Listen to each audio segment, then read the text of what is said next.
Revolución en el mundo de las mascarillas personalizadas y hasta con diseños de Sanfermines es lo que ha provocado esta pandemia. Nosotros ya tenemos la nuestra.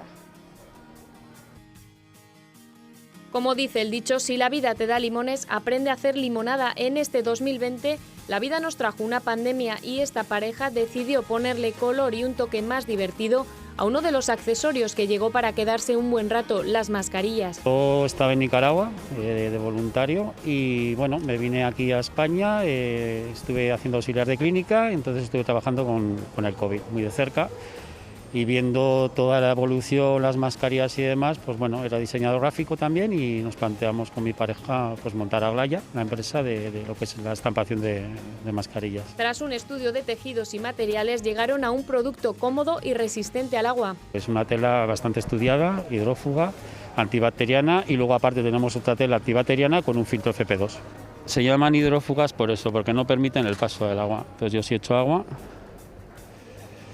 se queda. Entonces la saliva, lógicamente, también se queda. Tiene un tratamiento también antibacteriano, permiten respirar bien y bueno, y aparte, bueno, pues permiten la estampación, la personalización. En estos no Sanfermines, esta pareja ha querido grabar imágenes icónicas de estas fiestas en mascarillas, pañuelos, notas musicales, gigantes y frases de esperanza para no pasar por alto estos días. Un poquito, pues intentar llevar la fiesta, aunque sea desde el alma, ¿verdad? Y siempre con la mayor protección posible. Pues algo más de vida, algo más de sentimientos, más nosotros las mujeres que nos gusta andar un poquito más arregladitas.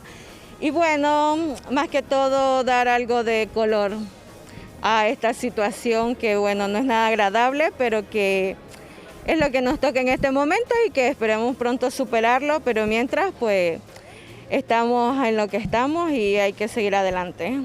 Los diseños no tienen límites, desde catrinas, tejidos de alpargatas, grupos musicales, de equipos de fútbol hasta de diferentes países. El mundo de las mascarillas apenas comienza su andadura. Los primeros diseños que hicimos fueron colores planos, porque queríamos ver bien cómo funcionaba la tinta de sublimación y luego fuimos alternando colores planos con colores ya más.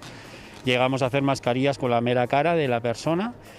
Y bueno, ya luego empezó ya poco a surgir más diseños entre amigos, entre clientes, entre la página que te dicen, mira, me gustaría que hicierais de más. Esta pareja ha sabido poner la cara más amable a la adversidad. Pues hay que seguir, hay que seguir, hay que seguir. Aparte, bueno, pues como te he comentado, nos hemos metido en el mundo de la personalización, pues camisetas, pañuelos, demás, pero bueno, pues ahora está la mascarilla, desgraciadamente, que aunque, bueno, pues nosotros podamos vender mascarillas, nos encantaría que no tendríamos que vender mascarillas y que estuviéramos todos viviendo una normalidad diferente. Que hay que darle color a la vida y hay que seguir adelante y que qué mejor que plasmar en las mascarillas, aunque sea algo de alegría.